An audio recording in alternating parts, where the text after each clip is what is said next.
Today I worked on Questor a little bit, and what I did was, I don't know if you can see it, but there's a little wooden pin in there, and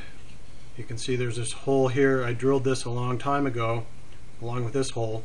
but I went back in and drilled this out a little bit wider today, and I took one of these cooking skewers, which is just a hardwood skewer, and I sanded it and I stuck it in the hole and I cut off the ends, and I cut it just a little bit shorter than it needs to be so that I tapped it in there so there's a little dimple on either side. That makes it real easy to fill in and sand, so that it comes out real nice when it's done. Otherwise, if you try to get that wood, that hardwood, because that's the end of the grain, if you try to get that flush with this wood, which is a different kind of wood, you'll never get that down flush. So by recessing it that way, I can fill it in with filler and make it real easy to sand smooth. And then to mesh with that slot in there, the pin, I cut a slot in the fin tab. That was not easy, but basically what I did was I stuck that in there, and then I marked it kind of like a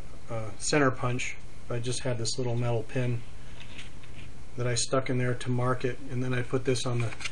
drill press and drilled 2 holes, one right at the end, which cut through the back side, kind of chipped it a little bit, unfortunately. But then all I did was, from those 2 holes, I took this little saw and I cut in there by hand, and then I sanded it with nothing more than a nail file, a little emery board. Got in there and sanded it. So now it fits in there real nice, and if I drop this on, these screws aren't down where they're supposed to be yet, but that goes down in there, and then this just now goes straight down, and then I have to slide it back to catch on that pin, and then